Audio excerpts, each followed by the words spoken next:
Hi, today we are going to learn about democracy.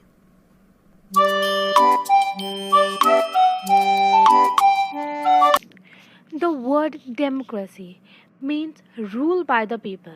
It comes from the two Greek words demo, that means people, and kratos, which means rule.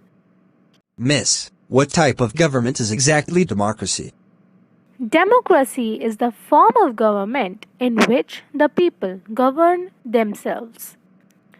Either through representative they have elected for the purpose of ruling or directly by themselves. Thank you, Miss.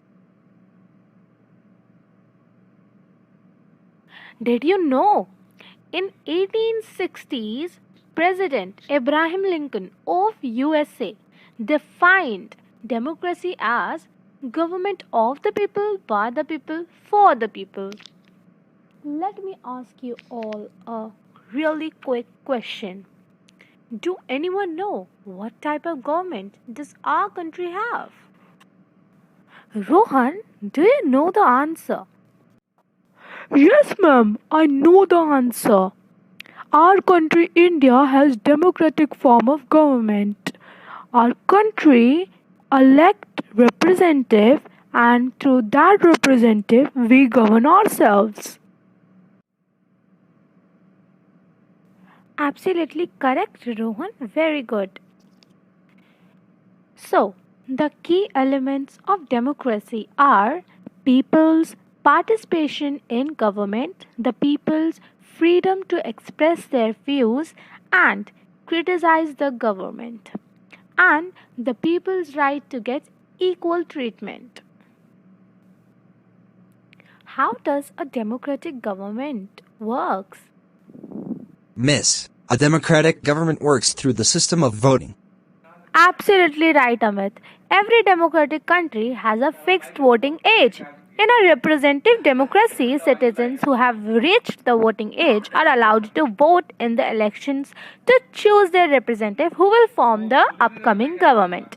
If all the citizens have the right to vote regardless of their gender, race, religion, wealth, we say that there is a universe adult franchise.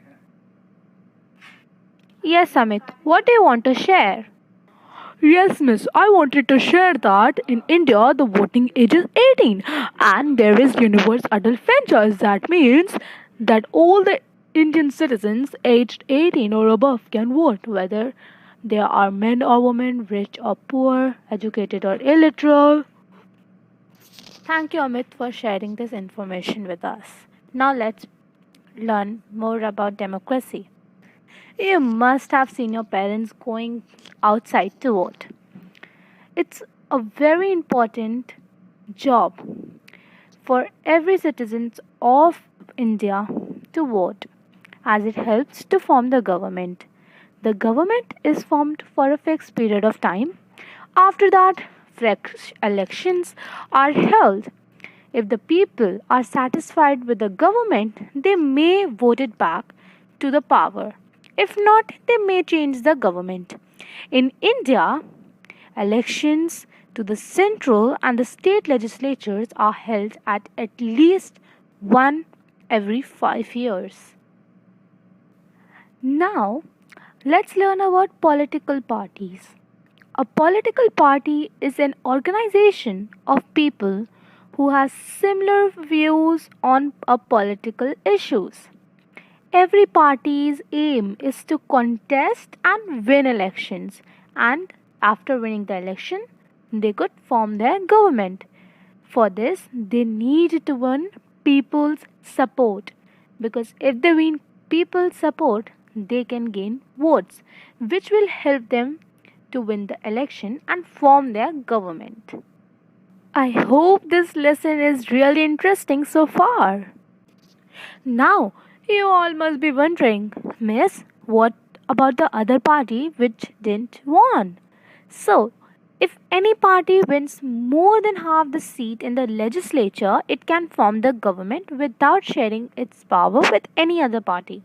And the party that forms the government is called the ruling party, and the other parties are called the opposition. And one more case, if no single party wins a clear majority. Then two or maybe more parties together form a government. And this type of government, which consists of two or more than two parties together forming a government, is called a coalition government. Students, democracy is not the only system of government. There are two important systems of government other than democracy too. Would you students like to guess which two other system of government other than democracy are? Miss, I didn't know that democracy is not the only system of government. Would you please like to share about the two other important system of government with us? Surely. So, the other two important system of government are monarchy and dictatorship. Now, what is monarchy and what is dictatorship? So, monarchy is a type of government in which a monarch, that means a king or queen, has the total power and the power to rule for the life. When the monarch dies, the eldest child of the monarch usually becomes the next ruler automatically. In monarchy, the monarch alone decides how much freedom to give to its people and how much not to give. And in constitutional monarchy, the monarch, however, shares its power with the other people. And dictatorship. In this form of government, the power to rule rests with one people or maybe a small group of people, and such powers is obtained forcefully. A dictator usually takes all the people freedom and give them no freedom. And the people who dare to criticize the government to raise their voice are severely punished.